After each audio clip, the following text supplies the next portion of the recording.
Hey guys, welcome to episode number 131 ng Tandang's Tagalog Toy Reviews. Ako ang inyong Humble Squad at birthday month natin. So, maganda-gandang reviewan natin ngayon. Ang episode na to ay hatid sa inyo ng Top Shopee Papa ni Tito Omi D and Family dito located sa Tumana branch.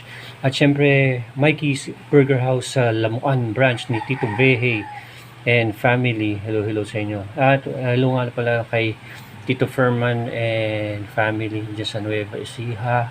At hello nga pala kay Tito Jeff dyan sa QC, kasama yung kanyang mga pamangkin. Ay, ang episode na to, hello kay Tito Kat, sa aking best friend na si Doc, at si Tito Mike.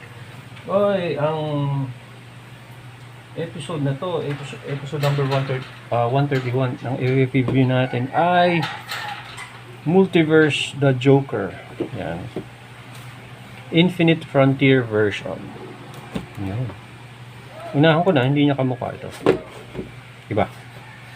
More on Andrew Garfield version. Hello nga pala sa kay Sir Van ng Desire Collectibles. Sa kanya ko na-score to. Napanalo ako sa bidding. 700. So, not bad. At sealed pa siya. Tingnan mo, jackpot 1499 original price. Nadalip siya ng 700 ba 800. Pero sigurado hindi syempre plus shipping, hindi siya abot ng 1.5. So very nice. Salamat kay Sir Van. Nakakailan na din ako kay Sir Van.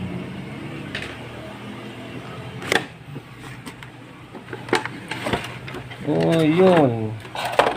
So, itong Joker na to, meron lang siyang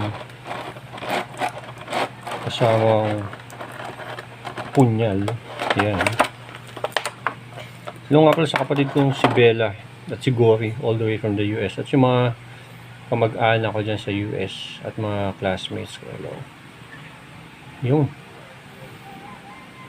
So, hindi siya medyo Jokerized yung punyal niya. Yun lang masasabi ko. Very basic silver, chrome, at yung handle, nothing special. Yeah, although Jokerized siya, hindi siya yung pangkaraniwan na punyal. So right, yun ang kasama yung weapons. Merong card, tapos meron yung stand. Yung stand magagamit ko pa din yan. Kailangan ng stand. So tanggalin natin. Hello nga pala sa misis ko, Irog. Sa mga office mates ko dyan. Hello. Yo. Pa maiba-iba naman. Baka hindi nyo alam yung backstory niya. Yung Joker. Yan. Yung backstory niya. Hello kay Sir Mark Chu nga pala. Hello. Sa mga kasamahan ko dyan. Sa mga toy groups. Tanggalin natin ito. Yung stand dati hindi ko tinatanggal yun, tinatanggal ko na siya. Kasi nagagamit ko din eventually. Kamusta naman ng year ending? Hello nga pala kay paring Chris, all the way from San Roque. Hello pare, long time. At sa pinsan ko, si Butik. At sa magiging pinsan ko si May. Hello, congrats. Okay, tanggalin na natin ito. Ay, Lola Monet, Tito Bogs, Uncle Cheat and Family, mga pinsan ko dyan, si Angge, Ate Binky, at mga pamangkin ko dyan.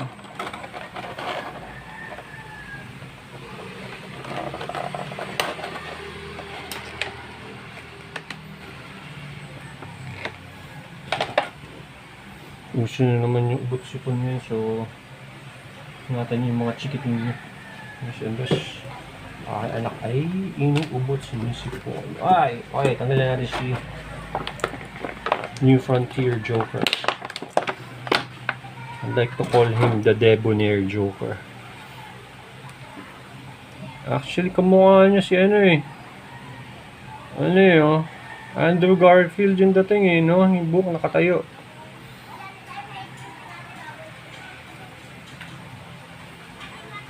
One thing I need to point out, aside from ano siya, malambot yung tela. Aside from yung famous, yung parang sinuunang Joker, yung 66 version, purple, green vest. So naglalaw sa puti, green, purple, and black. Ang motif niya konting gray. Need to point out, as itong standout na parang tinamad. Need to point out, yung kamay niya, may hawak-hawak na eyeball. Ayun, dahil yung isang mata niya ay stitched. Ayun, nangyari si Joker. Psychopath, mentally unstable. Ayun, sana mag-focus. Yun, itong mata niya dito, stitched. Itong mata niya isa, normal. Yun pala dahilan. So, mata niya to. So, wala siyang alternate hands. Ito lang meron siya. Gripping hands na pwedeng pambeng-beng. Ito. Dito papasok yung Jack Nicholson ko ng mahabang ridiculously long na beng-beng niya.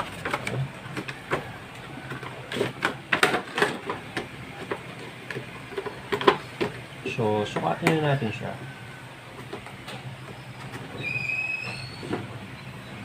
Anong sukat ni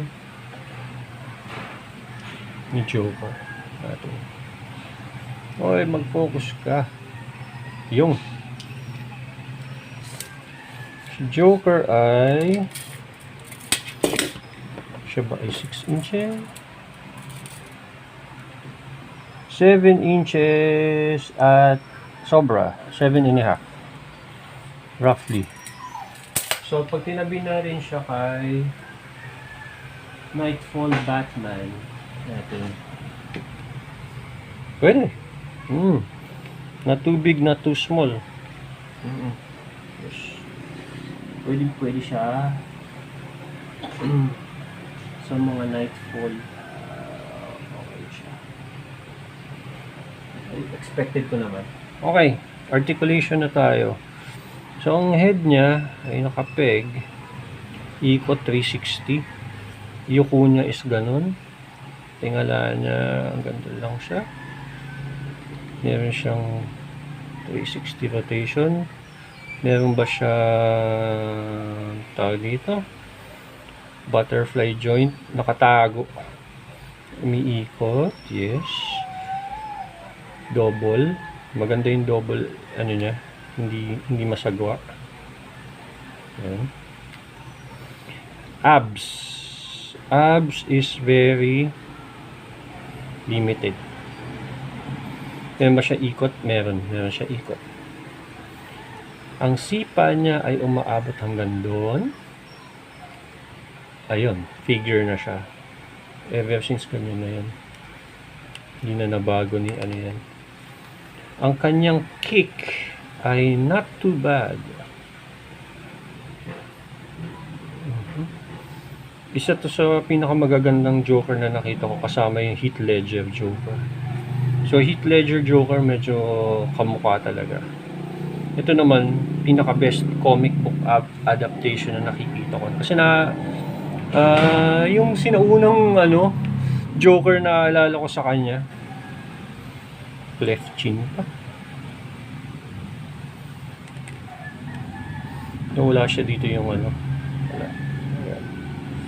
So, pretty basic, pretty straightforward. Umiikot siya. Hindi ko masabi kung nagkatama din silang gumawa ng fig na to. Kasi, maganda yung design. Yun nga lang, yung mga shading, could have been better. Maganda yung plastic, pero kung ikaw yung type na nagko-custom, madaming possibilities ito eh. Ito, parang alam mo yung tinamad na lang. Since mass-produced naman siya, pero okay siya. Masasabi ko siyang, kung Joker fan ka, bilhin mo siya. Madaming possibilities itong fig na to. Good alternate version ni Joker. Teka, natin ang punyal niya.